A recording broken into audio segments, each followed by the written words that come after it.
Hey everyone, it's Jason. Today's video we're gonna have the expansion for the Charmed and Dangerous game. Here's the cover for the original box. It's the Sisters Grimm, the base set. Get another video on that, check it out. Main concept of the game is you're playing as one of the various princess, and you're trying to beat a villainess. And it's kind of like a control type game. You play, I do have another video that kind of explains it, is you have a bunch of tile, you lay your cards out in like a 9x9 pattern. Not 9x9, 3x3. And you have to try and explore the different map, which is a different layer, trying to defeat the the villainous enemies, like henchmen and traps. Gaining different facets, which are things like strength and beauty and things like that, to make your princess more powerful. This is the premier expansion. It's the exact same as the regular expansion. The only difference is I have foil cards. I also had foil cards in my previous video. And then we'll make another video that will be coming up that will be showing off the extra stuff, some other extra Kickstarter stuff I got really quick, which has the non-foil versions. They were nice enough to say non-foil versions of the base set, and I'm going to try and get some non-foil versions of the regular princesses. They look really cool. We're going to start off here. We have Cinderella. So she is a divine cleric. I love the foils. They look awesome, but they make it kind of hard to see the picture. We're going to see here she has a 2 facet down here, so she has 2 powers starting here, which is a little different than the other princesses from the base game, where they all had one. There's a facet for each of the 4 sides. They each had 1 point each. 2 sides, so it's only at 2 points, but they had them split up. She has them both together. So if we flip her over, we're going to see her ability. Generous and kind. At any time you may discard a charming to allow another player to draw 2 cards from the dangerous deck. So she's, cleric, she's helpful. This expansion, you have to have the base set to play. It adds a couple more princesses to play, Cinderella, and the second one being Dokubi. I might be pronouncing that wrong. She's an arcane trickster. You can kind of see her picture there. And her, she's got the typical 2 facets. She's got a battle facet up here, and a magical facet over here. And then it adds another villainous and layer, but you're going to have... you could potentially buy the expansion and play with just this, you're not going to have any dangerous cards. So it'd be really hard to play because you wouldn't have any of the charmings or any of that. So you pretty much have to buy the base set so you have all the extra cards. Because even though you have 2 characters in a deck, and you could, in a villain deck, you could play a 2-player game, you're missing all the supplemental extra cards, the charmings, the dangerous cards, which are like your items, and your items and abilities, as well as the curses. So here we have Magic Club. After she completes a foe challenge on your turn, reveal the top 3 cards of the foe deck. For each item revealed, resolve their effect, and then give the items to another player to equip. Return the remaining foe cards to their deck and shuffle it.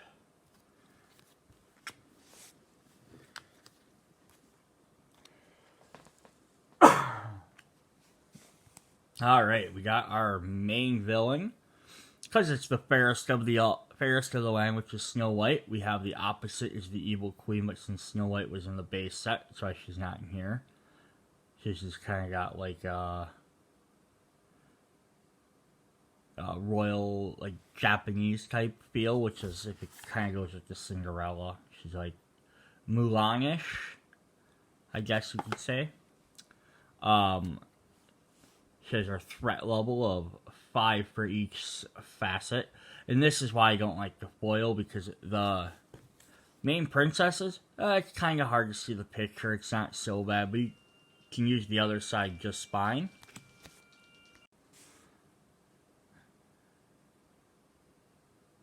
So I was saying, I don't like the, it's one reason I don't like the foil after I got it, because it's on the villains. The one side has all their abilities, and it's hard to read. And then, coupled onto that fact is because I have a sleeve on here, and it's a fancier sleeve, I get glare. So occasionally trying to read just quick with glare and, foil on it makes it really hard. Because if you flip it over to the other side, which this is the side they start face up, you can read this part just fine. So she has Mirror Mirror. If a princess has 6 or greater in any facet, the evil queen reveals herself. So basically, you pump up 1 stat to get her to reveal herself before you can fight her. And her master stroke, if revealed, is all princesses are cursed with sleep. So then her ability is Insidious Disguise. It says all foes gain Rekindle, which is a new keyword. This expansion adds 2 separate new keywords. So that's kind of cool. That's some new stuff to it. The Evil Queen gains plus 1 threat level in each facet for every 2 card in the foe's discard pile. So basically, she keeps getting bigger and bigger. And then they gain Rekindle, which I believe, top of my head, allows them, when a villain's destroyed, there's a way for them to come back. And I'll go over it when I get to the deck, because there's a card that explains it. And she still has Master Stroke. All cards are cursed with sleep. So what's really cool, though, is this set also comes with 2 more villainesses. So, and since any villain can be used with any layer, you just have more options. You have the Goblin Queen, which is same basic artwork as Gakabi. She's just like the evil version of her. And the mask is a little different. It has, again, it's hard to tell because of the foil, but you can see the eyes. Otherwise, the color's just different. Otherwise, I believe it's the same picture. So, get her back quick. She has Unending Adverse. If there are a total of 3 or more items attached to the princesses, the Goblin Queen reveals herself. So, potentially a little bit easier. Master Stroke. Each player discards 1 card, and all players combine their hands, shuffle the cards, and deal them out evenly. So, kind of playing up the trickster aspect. So she's got a 3, a 10, a 3, and a 10. So, where the Evil Queen had a total of 15, she's got a total of 16. So she actually has 1 more. But she doesn't gain the bonus that the Evil Queen gains. It's kind of why I think the Evil Queen is a little bit lower in some areas. Elusive Illusion. When you challenge the Goblin Queen, reveal the top card of the dangerous deck. If it is a Charming, all players discard 2 cards, and your turn ends. And Master Stroke's the same as the other one. And then the final villainess we got is Baba Yaga. So she's got a 6, a 4, a 6, and a 6. So Prey on the Weak. If a player has 1 or... Excuse me. If a player has 1 or fewer cards in hand, Baba Yaga reveals herself. Shuffle any discarded Master Strokes or layer fortifications back into the foe deck. So that could be bad because you get those things back again and again. Iron Teeth. No more than 2 dangerous cards may be played during any turn. And there, she's pretty creepy looking. Alright. Now that we're done with those, let's look at the actual deck.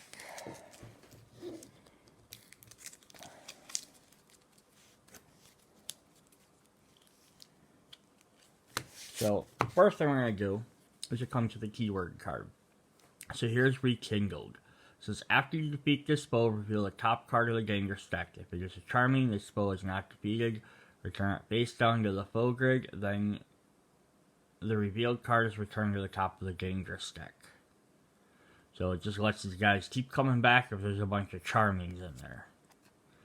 And then nimble is the other keyword. When this foe is revealed, you must first resolve this card's effect, then swap its placement with an adjacent foe. Then you must challenge, reveal, and resolve if face down the foe that the nimble foe replace. So you gotta deal with him plus whoever they change spots with. And it just also comes with a little symbol for the iron or the Jade Fortress. So here's our layer card. You can see we'll grab one without the word layer. So there's the back of the Jade Fortress pack or deck, just so you can keep them separate. So we have the Jade Fortress layer card. Concealed traps. Whenever layer fortification is revealed, every player must discard a foe card. So that could like ruin your plans very quick. And then we have our 4 Master Strokes, which just trigger any Master Stroke effects, and then place this card under the Villainous. And we have our 4 Layer Fortifications, which trigger any Layer Fortification effects, placed under the Layer card. And they do have the pictures of them. But even though this shows like the Evil Queen, it doesn't matter which Villainous it is. And now let's look at the actual heart of the deck. So we have a Pit Trap with a threat level of 2. When it's revealed, discard the foe card directly below this one. So that's neat. And I love besides just having art of the various characters or creatures everybody, like they have the princesses in here too.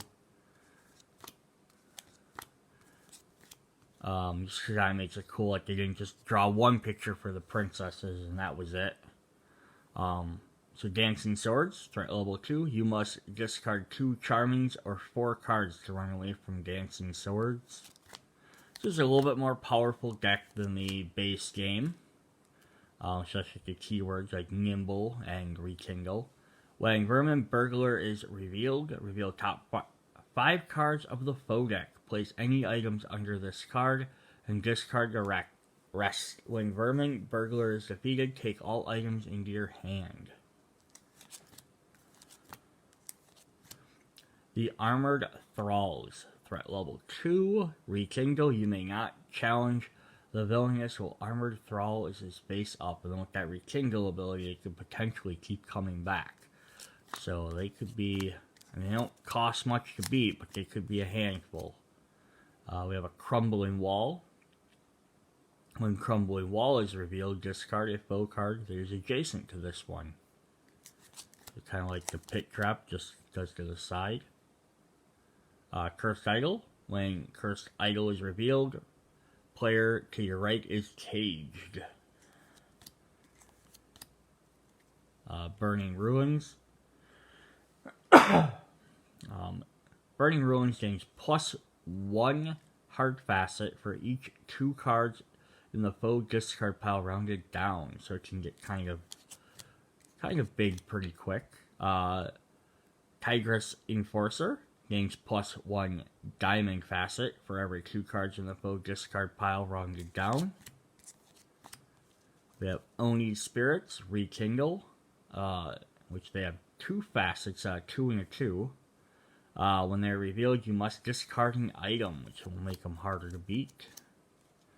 The Fireworks Dragon is a 4/4, one of the bigger guys.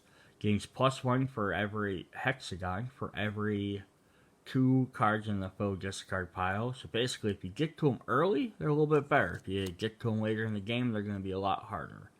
The Huntsman. So he's a 6, he has Nimble. Can only be defeated in a solo challenge, so that's going to be difficult. Does give the option of 3 of them, but since you can only beat them by yourself. The Vicious Archers are the same way. There are 7, so they're hard. If you defeat vicious archers with less than 9, all players must discard a charming or 2 cards. So, hopefully you can get the extra 2 before you beat them. Jade Hounds. When you challenge Jade Hound, you must discard your top 2 cards of the foe deck. Jade Dragon. When you challenge Jade Dragon, reveal the top card of the foe deck and resolve whatever the effect is on that card, then replace it on top of the deck. Shadow Assassin. Nimble and Rekindle. When Shadow Assassin is revealed, you are cursed with poison. That's kind of a nasty one, and we got 2 of those. And the last one is we have the Death Knight, who has 1/1/1/1 Rekindle, but when he's defeated, you trigger the Master Stroke. And then the other cards, and these are still part of the deck, so there's no new dangerous deck cards for this. But these ones go right in there, but they're items you can get. The Murasuma Blade. After the blade is revealed, you may discard a charming to explore again. We have a Lucky Cricket. When Lucky Cricket is revealed, all players re-equip a foe card they have already equipped. You might be like, what's the point of that? Because it might trigger an ability a second time. There's an ability on there. Item. When Lightning Hat has revealed, discard up to 4 Charmings from your hand. For every Charming discarded, you may shuffle 1 foe from the discard pile back into the foe deck. And Magic Mirror. Magic Mirror is revealed. Search the foe deck for a Master Stroke or layer fortification, discard it, and then shuffle the foe deck. And then the very last thing, which I didn't know was actually going to be in here, is has the 3 different backs: the Winding Woods, the Thorns, and the Jade Fortress.